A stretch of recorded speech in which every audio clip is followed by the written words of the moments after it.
Welcome to Backstreet Gossip, news talk, current events, and political commentary with your host, Uncle Ronnie. And now here's your host, Uncle Ronnie. I am Ron Lutters, and welcome to the show tonight. This is going to be really exciting. We've been teasing everybody all day. But before we introduce our guest, we have Mr. Ray Michaels. Hello, everyone. And you know what? I got my Aloha shirt on because it is Aloha weather. Oh, yeah, it is hot. I didn't hear the waves. At any rate, we have Mark Finchem all the way down from the Capitol, and he has to drive all the way up here from around Tucson, don't you? Yeah, it's a bit of a hike. It's a bit of a hike. He doesn't drive. He walks. No. So at any rate, but just before we start, I just wanted to do a little house cleaning here, and I wanted to tell you thank you for joining the show. We're really excited tonight to have Mark here because we're going to talk about a number of things. Going to have a special announcement, a couple of special announcements, so you stay tuned for that. But before we do that, I'd like you to go to our website, and that's Backstreet Gossip. And I want you to read that. You're going to see a lot of information that we put out every day on that. And then I would like you to go to, you're watching this on Hub Radio Phoenix, and I'd like you to hit the like button. If you can do that, I'd really appreciate it because we're trying to get... Share. And share. You can actually share this. Yeah. But before we do, I tell people, Ray, that we have people that watch this show from around the world. Just a little bit of a Phoenix little radio show here, and we get people from around the world. We get people from Africa, we get people from Europe, we get people from Asia, and I just got a message here that I wanted just to run real quick, and Mark, this will be something that you'd be interested in. We have Senator Borelli that's sitting in the sideline here.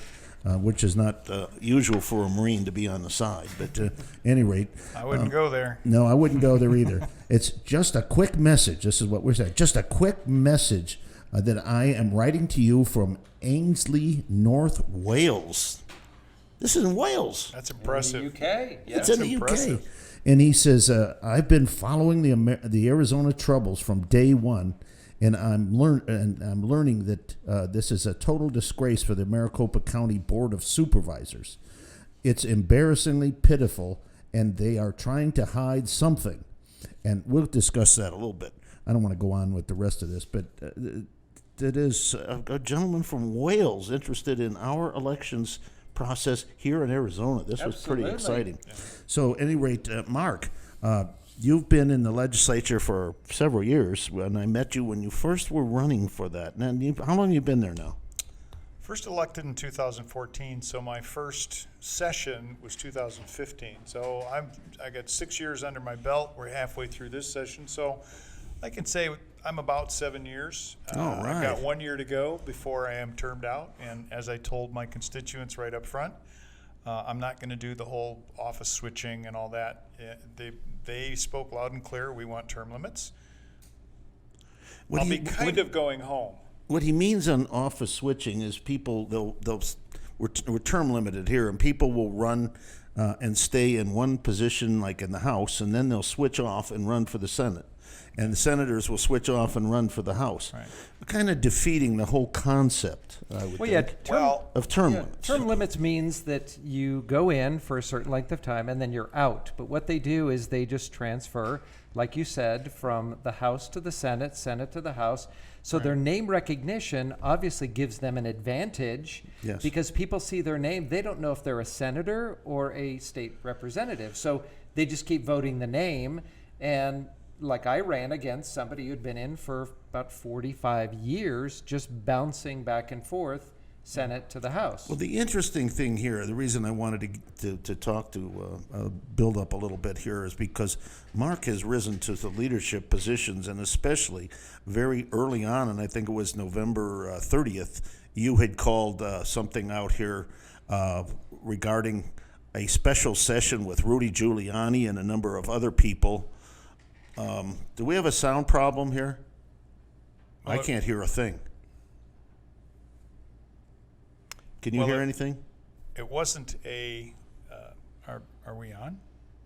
I believe we're on. Yeah, we're just. I can hear you again. So it wasn't a special session. That's something very specific. What I tried to do as the chairman of federal relations in the last legislature was to convene a sponsored hearing in the House of Representatives where we would have the opportunity to take evidence, hear in an objective forum what it was that the president's team had collected in the way of evidence. Unfortunately, the Speaker of the House did not approve that. And as it turns out, that actually was somewhat providential because we would have only been able to have about 10 people in the room. So I sought a different venue. We had overwhelming demand from our constituents, and that's all around the state. I was getting emails, I would say, estimate between 300 and 500 emails a day of people who wanted to have a public hearing about election integrity. They had experiences that they wanted to relate to the legislature, and there was this tsunami of people who just wanted to be heard. So on November 30th, Senator Borelli, Representative Leo Biasucci, the House and the Senate Whip, and some members, Dave Gowan, Sylvia Allen, David Cook, Brett Roberts, Kelly Townsend, and I'm trying to remember, and Nancy Bartow, all agreed to sit and listen. For 10 and a half hours, we listened. I know. I was listening on the internet with you. It was guys. stunning. And interestingly enough, you talk about the guy from New South Wales. I don't know, South Wales. South Wales.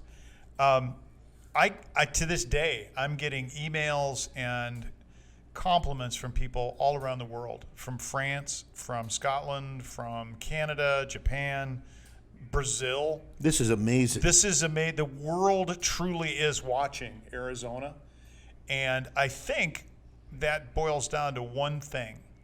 It's consent of the governed. That's right. People want to know, are we really going to ensure consent of the governed? Mm-hmm. And what I think is absolutely outrageous that we're seeing play out right now, the Maricopa County Board of Supervisors continues to play obstructionist in this process. They certainly do. So because I'm in the House, not the Senate, they are two entirely different bodies. We are waiting for the Senate to be fully engaged and to get to the point where they start the 60-day clock. President Fan has said it'll be about 60 days before we will see the audit work product, which is the report that says this is what the audit team found. This is really amazing that even after the court has said, turn all this material over, that the Board of Supervisors is still dragging their feet. Oh, it's even worse than that. We've got the Secretary of State, Katie Hobbs, is egging them on. So here's a message. Newsflash, supervisors, Secretary of State, this is not your election. This is the people's election, That's and right. the people want to have transparency. Isn't this the same Secretary of State that called all Donald Trump supporters Nazis? The very same. Okay. And said that her primary responsibility was to see to it that more Democrats got into office. That's not the position the of the role of the Secretary of State. Secretary of No. State. That is supposed to be, once you're elected, you're supposed to be unbiased. You're supposed to see to it that the process of elections plays out freely and fairly.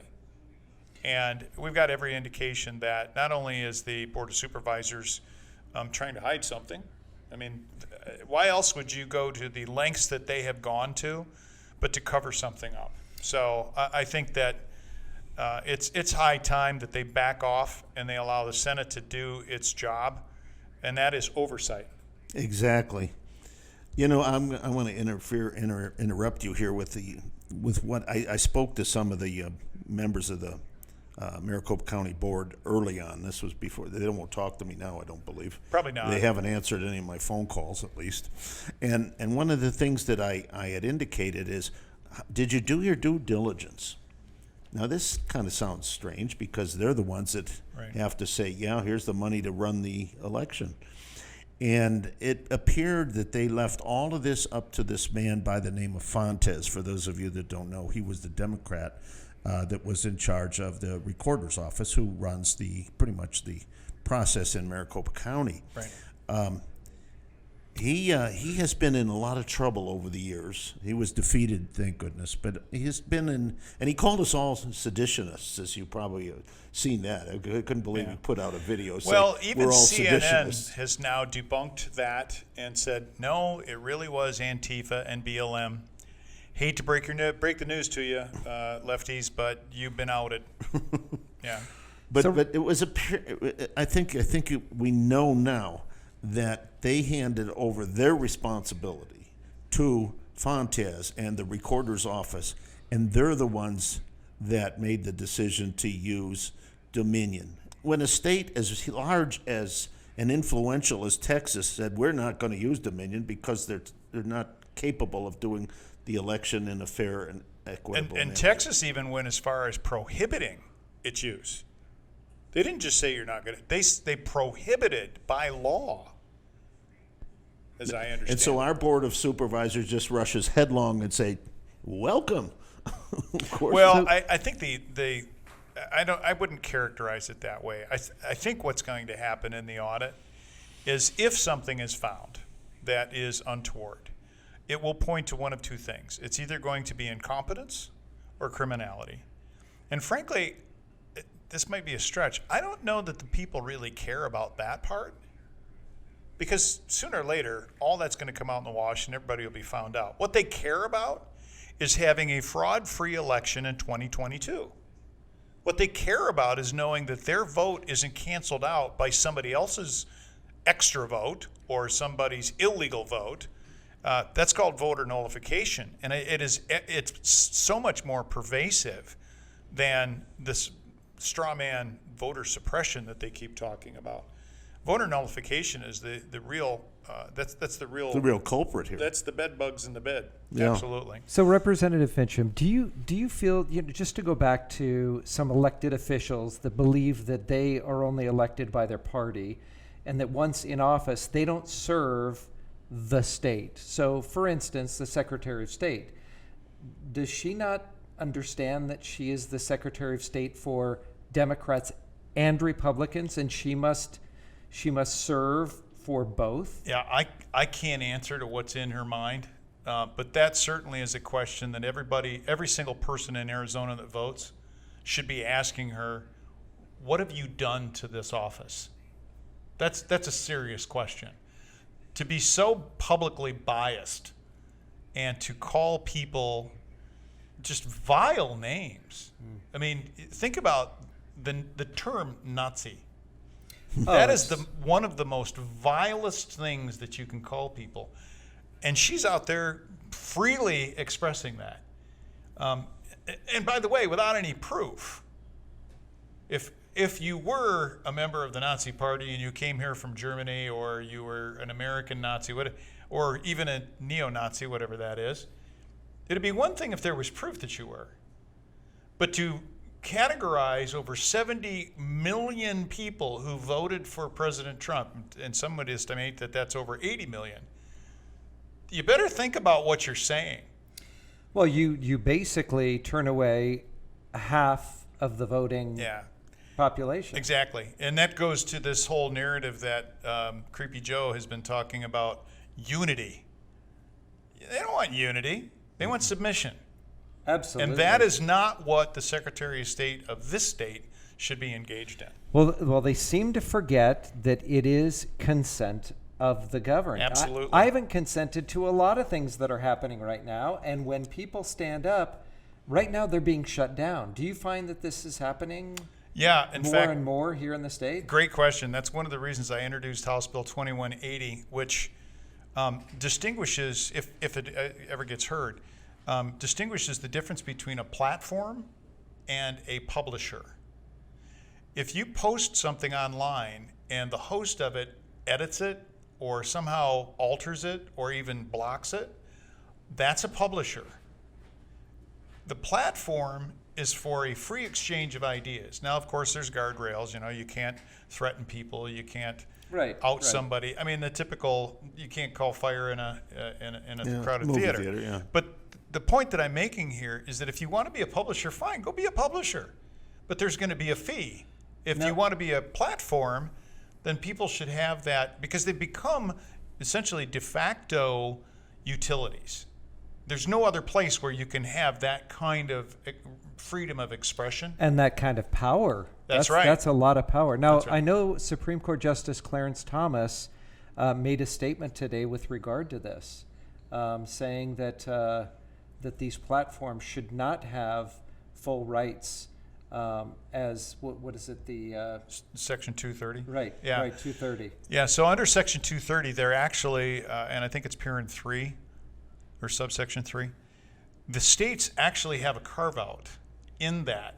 And that carve-out essentially says that the states have the right, the reserved right, to regulate these platforms.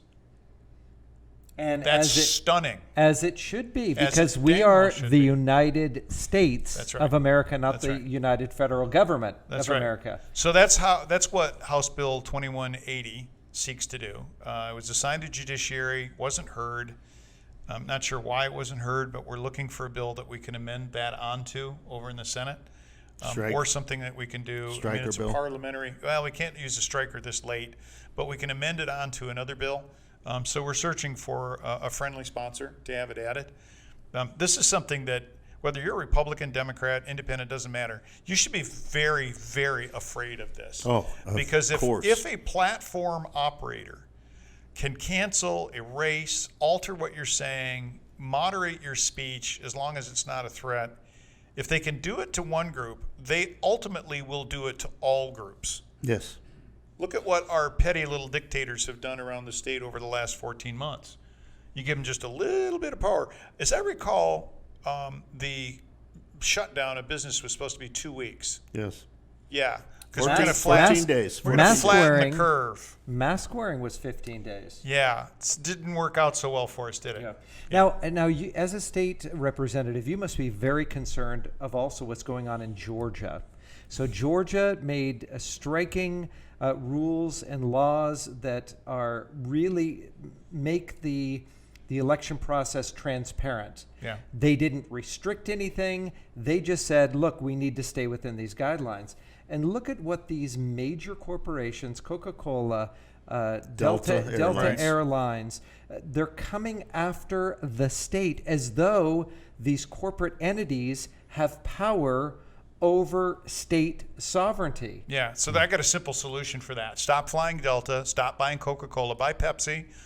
Corporations that do that, people en masse need to stop doing business with them, because what they are doing is they are supporting essentially a fascist government.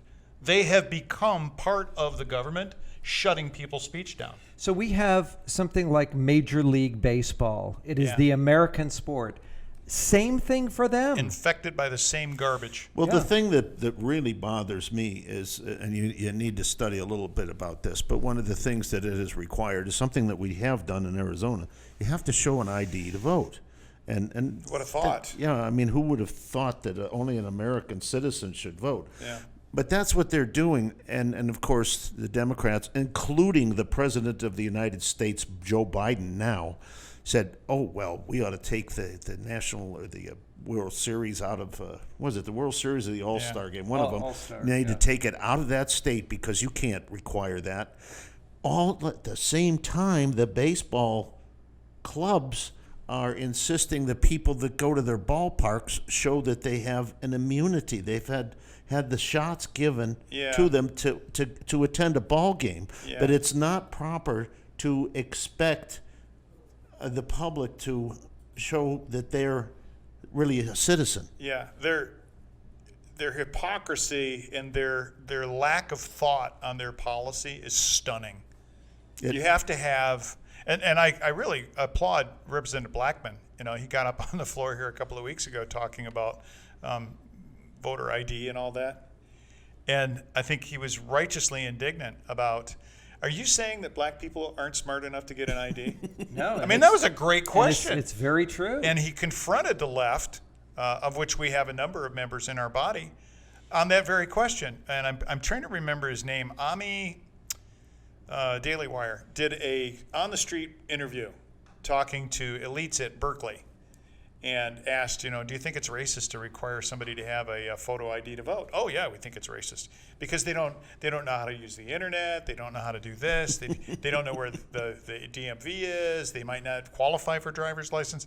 Then he goes to downtown New York, interviewing a number of people of color and saying, so do you know where the DMV is? Yeah, it's at 101st and wherever. Do you know how to use the internet? Yeah. Do you have an ID? Yeah.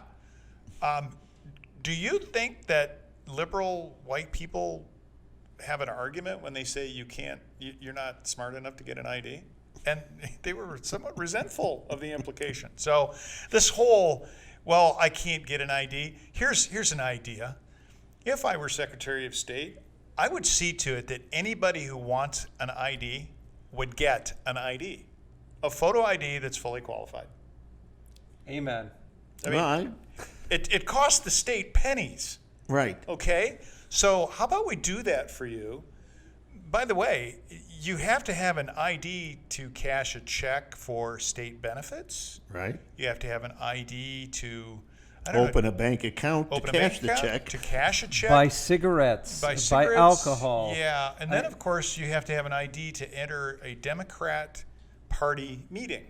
You have to Right. show a photo ID in order Get to on a enter. plane, those get on a bus, get on a train. Yep.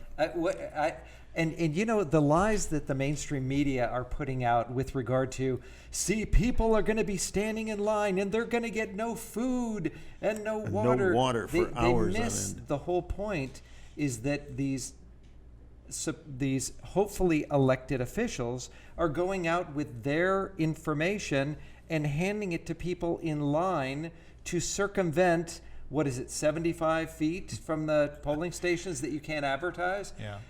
All of this is they're tearing at our heartstrings because they know that Americans are good people and that we want to help other people. So they're creating this need for people to be helped. Yeah. They're starving to death as they stand in line to vote. Well, and that's something that the federal government has gotten exceptionally good at since about the 1930s.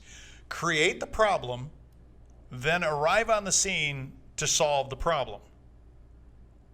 That's what they do. That's what they have to do. Yes. For more and more control, Right. because you give up your rights every single time that you yield to accepting something from. That's right. I heard an expression, I think it was Stalin, who said that you can pluck every feather out of a chicken, and if you give him a little morsel, they'll still come back to you. Even though you've devastated their whole life, you've pulled out everything, they'll still come back for a morsel. Yeah. That's how they treat people. I believe that was Stalin. Yeah, another way to frame that is that people will give up all of their freedom for security. And in this case, you're talking about food security. Yeah. You're talking about some level of, we're here to make you safe. All right, stop a second. It's not your job to make me safe. That's my job.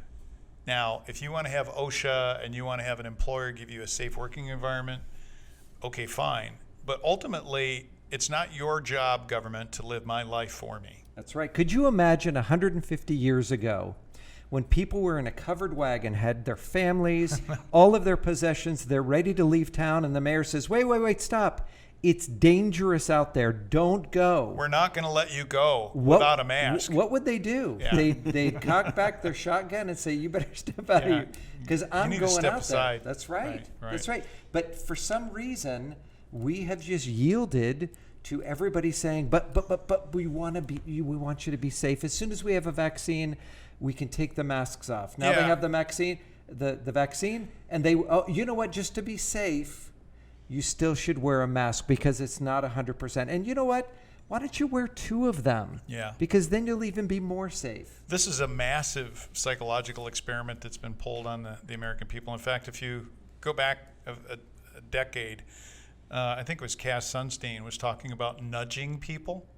You nudge them just a little bit. You make them feel unsafe, and they're going to look for a resolution. You nudge them a little bit further, and a little bit further, and a little bit further. All of a sudden, we're at a dictatorship like we have today. That's right. You got Joe Biden, who said about a year ago that executive orders aren't a way to govern. yet he has signed a record number of executive orders that are all absolutely insane. They're crazy. Now, do you really think he knows what he's signing? No. I think he's being told what to sign. I think so too. When you watch him speak, sorry folks, the intellect just is not there. He reminds me very much, I'm not a psychologist, so don't hold me to this. He reminds me very much of a sundowner's patient, somebody who might be fresh as a daisy in the morning, but by noon, you don't even know where they're at. Well, and I think they pull him from the public eye. They didn't let him campaign. He's the only president in history that campaigned from his basement. No, oftentimes he doesn't have any appointments after 11. So now, listen, I'd like to get back to this audit thing. yeah, this has been fun, but when is this going to start? Do we have a start date yet? well, it's my understanding that depending upon how you define start of the process has already started. You got the president of the Senate. From what I understand, the audit team, they've got their contracts in place. They're now going through the process of finding the location because you're talking about a massive undertaking. 2 million votes. Yeah, ballots. I think President Fan is pretty sharp. She's going to have the right management team in place to see to it that this is done in an orderly fashion. And no matter what Katie Hobbs or the county supervisors or all the people that are sitting in the bleachers that want to know what's going on, there's a reason that you have operational security and a blackout on information. Look at what has happened to people. It's absurd these days to have 200 people show up at somebody's home and disturb their entire neighborhood for 24 hours. We do not, and I would support the Senate and what they're doing, we do not want people showing up to harass and to otherwise interfere with the people that are being hired to do the audit work. I mean, this is America, people. Can we just take a deep breath? I know everybody's anxious. They want answers yesterday. We've got to have an audit that is above reproach. And to do that, we've got to let the auditors and their audit staff do their work. We will get a report. That report will address whether there's incompetence or criminality, and to what degree, what are the facts. We're looking for facts, because at the end of the day, our objective, I know at least the House side's objective of what the Senate puts out, we want to know, where do we need to go from here in public policy? Are there things that we need to fix? Are there things that we need to put some constraints around? So I think it's extremely premature for anybody to start saying, well, I think this is going to be found and that's going to be found. I mean, we have evidence that we've got a really good idea what may be found from the November 30th hearing. But many of our colleagues want to leave it up to the audit team to come forward with their report and what their findings are. And I think that that's a fair thing to the people of Maricopa County.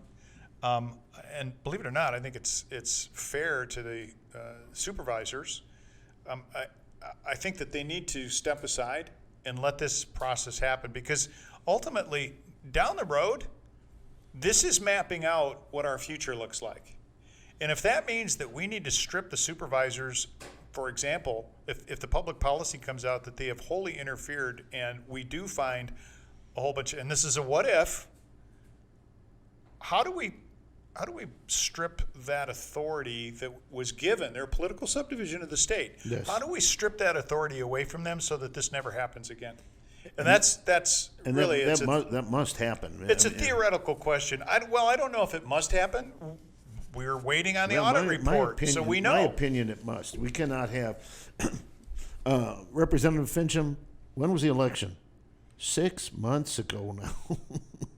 Yeah. 6 months ago, and we're still arguing over the possession of the ballots and where they're going to do an audit. This is ridiculous. And the fact that they have dug in so deep tells me they're not going to like what we find.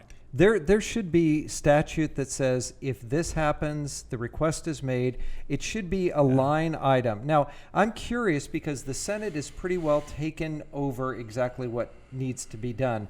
But for the viewing audience, from the House side, are the House members waiting? Are they working together with the Senate? Where's the position right now between the House and the Senate? This is kind of like a NASCAR race where you're trying to change the tires while you're going around the track. All right. So there are certain things that we know need to be fixed. And of course, the Democrats are going to go kicking and screaming and, playing the, this is voter intimidation. This is not, okay, stop. We're getting calls from all over the country. The people of Arizona want to make sure that they have free and fair elections. So there's a handful of bills that have already gone through the House and the Senate that are fixing things that we know are problems. Just because our constituents have told us they're problems. When it comes to the other heavy lift stuff, we really do want to make a thoughtful, deliberative process of fixing whatever might have gone sideways. Now, one of the things that I've introduced is a ballot fraud countermeasures plan that's basically it's between 20 and 25 cents a ballot to put a holographic watermark on every ballot and to count the sheets of paper so that we know with certainty that we have a chain of custody that starts with the printer of the paper and ends with the Secretary of the State signing off on a legitimate canvas officially. So, excuse me just a minute. For those of you that missed last week's show, we had Senator Borelli here, and we actually had one of those ballots here. And for those of you that don't know what we're talking about, you would be well advised to go back to that program and see what Senator Borelli did. It was remarkable. We saw it. I don't think it showed up as well on television as it never does, we no. we had, but and it was amazing the things that were put into this to safeguard that ballot from never being voted twice. If your viewers would like to see what that looks like, they can send me an email at markfinchem@me.com. That's markfinchem@me.com. And just put in the subject line, journal. In my weekly journal that I put out, I have photos that are, they're black light photos. Yes, I've seen them. So you can see the watermarks, you can see all of the technology that goes into this. And it's 20 to 25 cents, depending upon how many ballots we have, per ballot.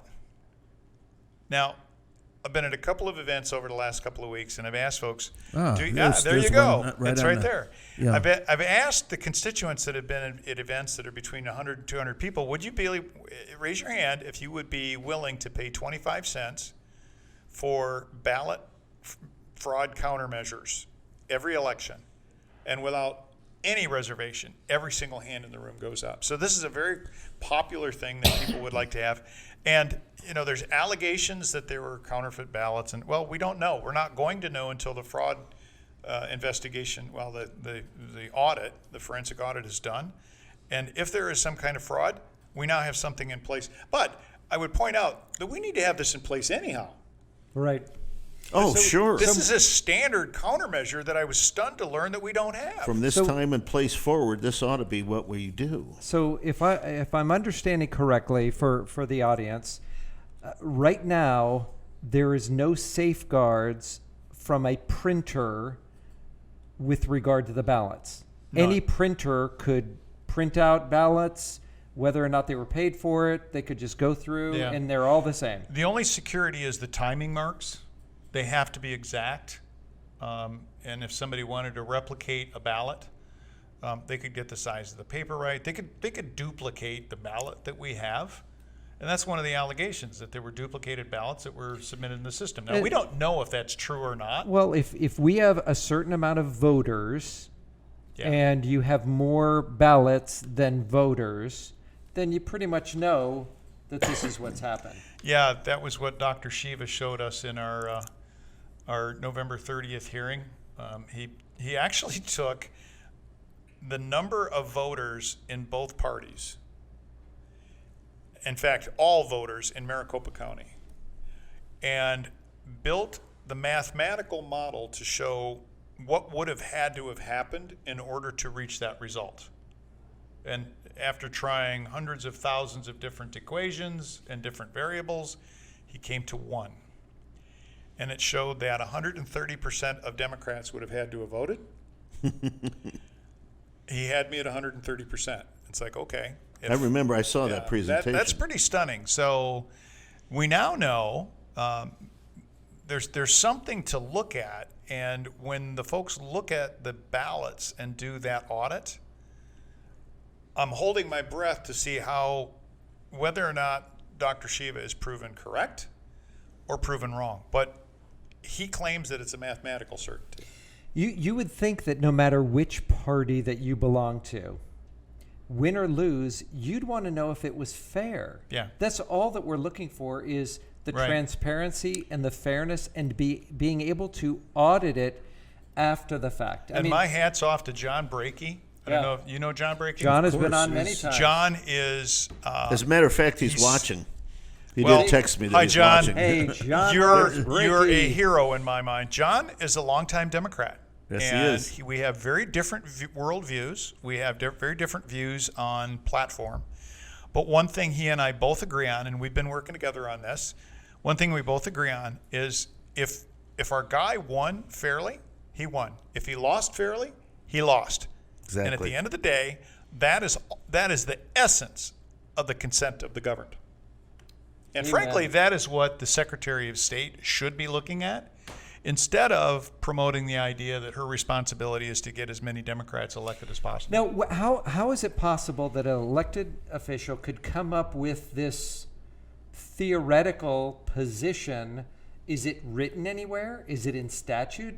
Isn't there a guideline of what each position does and your authority according to that elected position? Well, sure there is. So where's she coming up with this? You're going to have to ask her. Where's the Kool-Aid that people are drinking? Well, that's what I want to know, it's because I want to be as far away from that as possible. That's a great point. It's the Kool-Aid of hate. Hate's a very powerful weapon. And when you get, for example, neighbors to turn on neighbors and snitch each other out because they went out without a mask on, what you're doing is you're creating something that the United States tore down, and that's East Germany. That's right. That's the Stasi. That's right. That is people who are following you around and watching what you're doing just to lay down the card of, oh, you didn't wear a mask, or oh, you didn't do this, or oh, you didn't do that. Yeah. I don't want to live in a country like that. No, it's the antithesis. I mean, we are e pluribus unum, out of many one. We are the United States of America. And in fact, that's the purpose, the intent of the Declaration and the Constitution. And in order to form a more perfect union. That's right. We're supposed to be getting together. So anybody who's being divisive, anybody who's pushing this hate narrative, you got to get far away from them. Yeah, they're the ones that are pushing division. And, you know, I'm a classic liberal. Yes, some people get confused about that. Conservatives, more often than not, are classic liberals. And by that, I mean, I have believed for decades the best government is that which has the lightest touch possible on your life. In fact, the best argument for that is if you don't even know that government's around, that means government's being pretty successful at what they do. That's right. If they're always up in your grill, if they're in your kitchen, if they're telling you how to live, that's not effective government. What light bulbs to use? What toilet to buy? What car to drive? Yeah, this is insanity. Well, It's and it goes insanity. down the ultimate path is ultimate control. And I don't think people understand, because we've got a generation coming up that's been fed a steady diet of garbage that socialism is the way to go. I tell you what, how about we have a mission trip for all the folks that espouse that, and we'll send you to Venezuela with a $100 bill, and let's see how long you can make that last. That's right. Oh, by the way, we'll give you a round trip ticket, but you got to spend 30 days there. Yeah. Wow. That would be a plan. Yeah. One thing that I'd like to address our audience here just for a moment, if you don't mind. Right now there's a lot of confusion, and of course, President Fan put out a document, a press release I believe it was Wednesday, by about 4 or 5 o'clock, just as we were going on the air for our Fighting Back show. The board was calling a private session, an executive session. This is the Board of Supervisors. For legal advice. And of course, remember, was this is an executive March session. 31st, I think that was. This was an executive session, And first thing, who comes out but Gallardo having a press conference telling everything they discussed. And if it was a private meeting, why was he discussing this? But more than that, the Senate has been working diligently to get this done. And the Board of Supervisors is trying to throw this back into the faces of the Senate, that it's a problem, that this guy's not qualified, and that guy said something or other. And, they say, oh, the guy with was it Data Ninjas, that he had said there might be fraud. I think you had an answer to that when we talked. And that was about the gentleman, Comer, I believe, with Dominion. Yeah. On election Tell me that wasn't Eve. Tell me that wasn't biased, Now, folks. tell us what that statement was. Well, basically, Comer put out, and this is going to be paraphrased because I don't speak that way, but puts out a tweet. Don't worry, folks. I have seen to it that President Trump won't effing be reelected. That's the gist of it. This is the guy who had control over the inner guts of the software. Of the Dominion equipment. So, with all due respect to the people that are involved, because this has gone on so long now, you are not going to find anyone who has not had a comment on it, has not expressed a thought about it. So my suggestion, respectfully to the Board of Supervisors, you have proven that you are so biased, you need to stand down and get out of the way. Exactly. And what further authority could be worked through the House and the Senate to really limit them, to kind of restrain them from continuing on the path that they have, which is just it's not helpful at all? Yeah, that's a great question. In fact, I believe it's Warren Peterson ran a bill that essentially strips them of all that authority in the future. And where is that bill now? And that bill, I think, is out of the House, out of the Senate, and on its way to the governor, I believe. We've got so many bills that are moving, I would have to go check the status of it. But it essentially says you have no authority when it comes to preventing the Senate or the House from engaging in oversight, which, by the way, that's our job. And rightly so. Yeah. Yeah. Well, and I'm glad you said it. There's a reason for that. You look at the way our government is set up. So we have the legislative branch, the judicial branch, and the executive. The legislative branch is what? They are the closest to the people. Right. The governor is elected by the entire state. The judges are appointed by the governor. Who's closest to the people?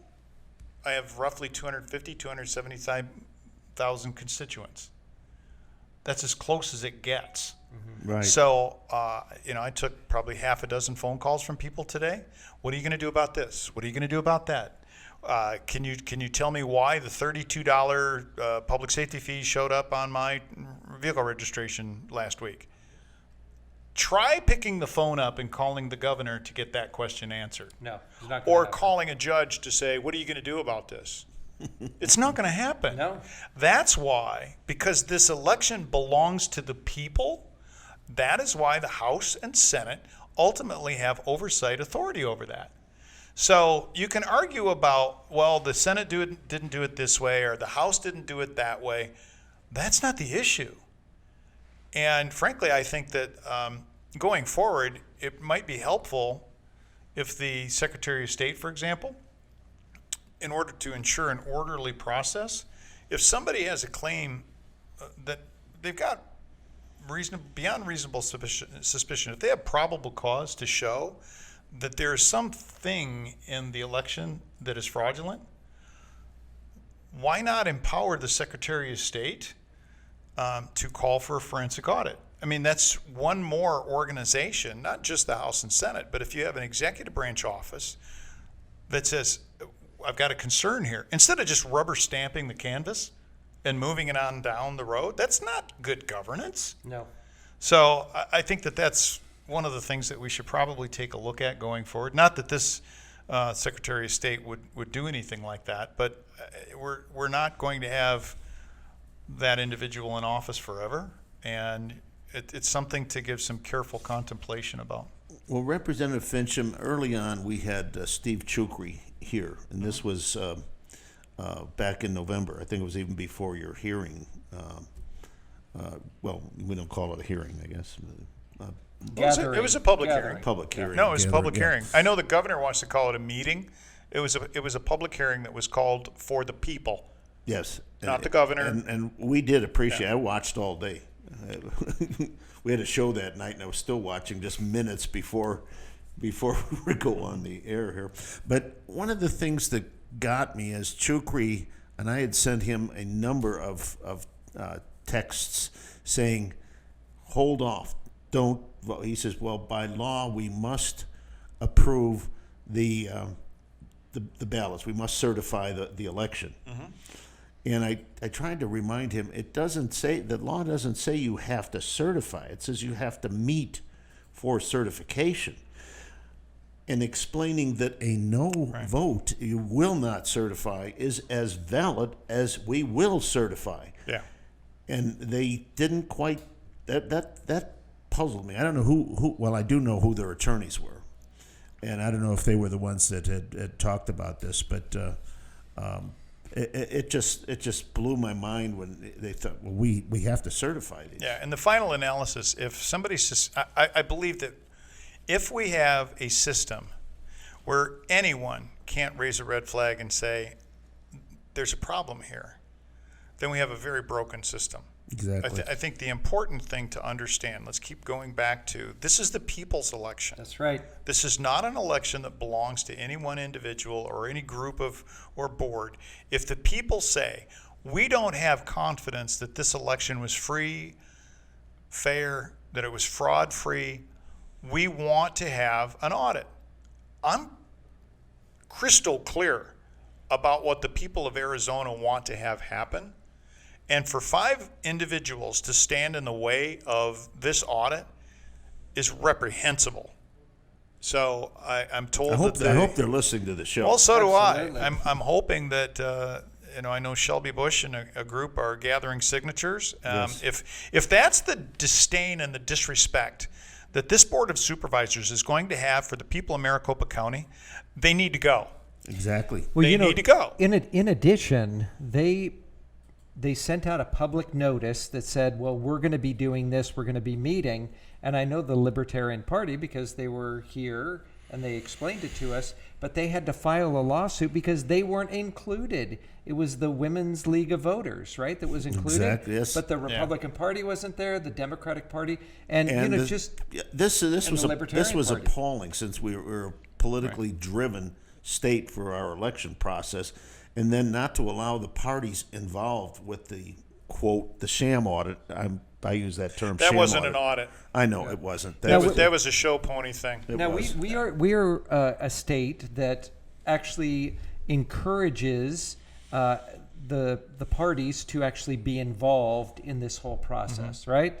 What is it called? You know, there's a Forensic audit? No. There's a term that instead of having the state be the main people for the election, is they bring in the 3 parties. Oh, it's an independent, disinterested third party. Right. Yeah. Which, by the way, let's go back you just reminded me. Yeah. The 2 companies that they did the show audit, Right.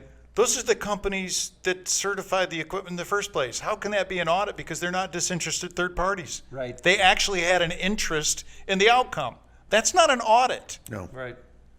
And and when you say the audit, if you can say, yes, this machine is working exactly how we planned it to work, it doesn't answer the question, was it programmed properly? Right. Was there anything that shouldn't have been in there? They can say with all honesty and with a straight face, hey, it did exactly what we wanted it to do. Yeah. The hypocrisy that we're seeing coming out of the Board of Supervisors just galls me. So on the one hand, they want to vilify the people who are engaged in what the Senate has laid out as their scope of work in their audit plan. Right. But at the very same time, and I'm going to revisit this again, they bring in the same people that certified this equipment as accurate, and the logic and all of that was, just the way it was supposed to be. So, okay, if you put that in the parking lot for just a minute, the judge in Antrim County opens the sealed forensic audit, reads the report, and says, it's very clear to me, this is paraphrased, the Dominion equipment was designed to facilitate fraud. Now, that's the same equipment we have here, or Yes. similar. It's a stretch of the imagination for me to think that the firmware and the hardware and the underlying base code is going to be much different in Michigan than it is in Arizona. Probably not. Okay, but we're not going to know that until we have an audit, are we? Yeah. Yeah. I wanna move on. There's a little secret here that's not well kept secret, because almost everybody knows it, but maybe you don't know it out in our listening audience. But this is breaking news, Breaking right? news. I don't know. Have you been Drum on roll. any programs? I have been on a couple of other programs. Have you? Drum roll here. yeah. What is the big surprise that we want to hear from you? Well, Tuesday last week, I filed for Secretary of State to run for Secretary of State in Arizona. Right. After, Against this Katie Hobbs, at least that's the well, position. no, it's my She may understanding not- that she may not be running.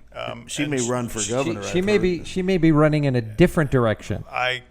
You'll have to ask her. How's that? No, But I mean, far away from the position that running she's away. in I'll right have, I'll now. have to ask her. So, no, I've decided to run for Secretary of State. I've had Excellent. just an overwhelming response from people all around the state who were thankful that somebody had the courage to stand up and simply ask the question, did we have a free and fair election? And give the president's team the opportunity to have an objective venue to lay out, this is what we believe our case is. No court would let them do it. You know, this whole, well, the courts dismissed the evidence. No, this didn't go to court. They never heard the evidence. Exactly. So that's another, hey, fact checkers on the left, you might want to debunk that one while you're trying to debunk things.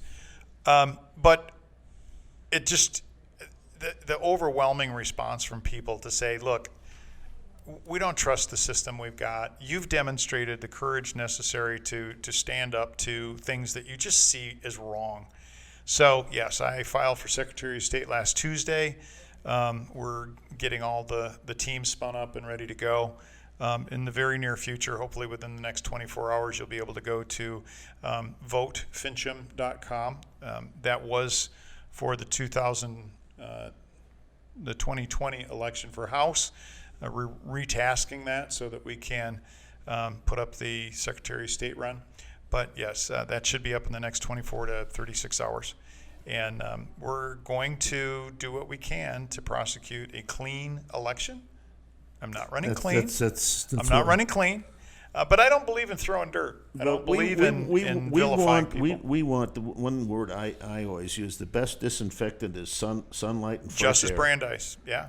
Sunlight and fresh air. That's Yeah, gets and it done. I want to be very clear. If I say something, I know that there's a fact to back it up. And, you know, the fact that our current Secretary of State has made these statements in public, they're well documented. I'm not throwing dirt. That's her worldview. No, she put that on Twitter that the Trump voters were neo-Nazis. Exactly. So the other breaking news that I got this afternoon. This is really big, so listen up. Very excited.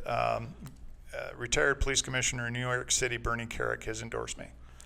Isn't that fantastic? That's big. And those of you that don't know who this man is, he was the police chief during the 9/11 tragedy in New York City.